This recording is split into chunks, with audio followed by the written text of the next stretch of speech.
With reference to God, Genesis volume 17, Abram rescues Lot.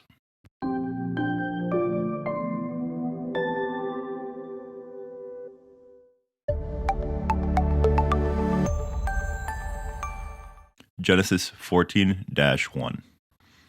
At the time when Amraphel was king of Shinar, Arioch king of Elasar, Kedorlaomer king of Elman, and Tidal king of Goyim, these kings went to war against Bera king of Sodom, Bersha king of Gomar, Shineba king of Adam,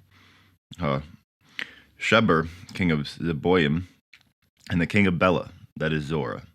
All these later kings joined forces in the valley of Sodom, that is, the Dead Sea Valley. For 12 years they had been subjected to Kedorlaomer, but in the 13th year they rebelled. In the 14th year, Kedorlaomer and the kings allied with him went out and defeated the Rephites in Ashertoth, Karanaim, the Zuzites in Hamah, the Emites in Shaveh Kerithim, and the Horites in the hill of Seir, as far as El Paran near the desert. Then they turned back and went to En Mishpat, that is, Kadesh, and they conquered the whole territory of the Amalekites, as well as the Amorites, who were living in the Hazan Zion Tamar.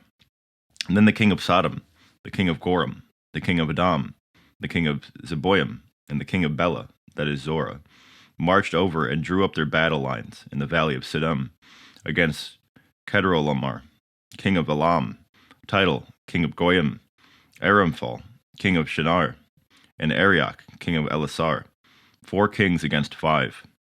Now the valley of Sodom was full of tar pits, and when the kings of Sodom and Goram fled, some of the men fell into them, and the rest fled to the hills. The 4 kings seized all the goods of Sodom and Goram, and all their food. And then they went away. They also carried off Abram's nephew Lot and his possessions, since he was living in Sodom.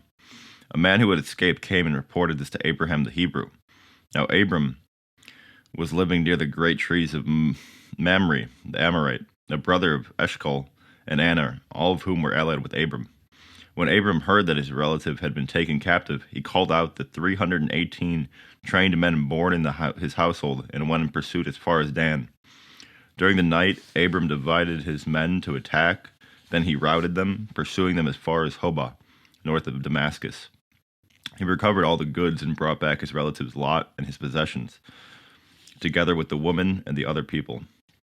After Abram returned from defeating Kedorlaomer and the kings allied with him, the king of Sodom came out to meet him in the valley of Shivan, that is, the king's valley. Then Melchizedek, king of Salem, brought out bread and wine. He was priest of God's Most High, and he blessed Abram, saying, "Blessed be Abram by God's Most High, creator of heaven and earth, and praise be to God Most High, who delivered your enemies into your hand." Then Abram gave him 1/20 of everything. The king of Sodom said to Abram, "Give me the people and keep the goods for yourself." But Abram said to the king of Sodom, "With raised hand I have sworn an oath to the Lord, God Most High, creator of heaven and earth, that I will accept nothing belonging to you, not even a thread or the strap of a sandal, so that you will never be able to say, 'I made Abram rich.' I will accept nothing but what my men have eaten, and the share that belongs to the men who went with me, to Aner, Eshcol, and Mamre.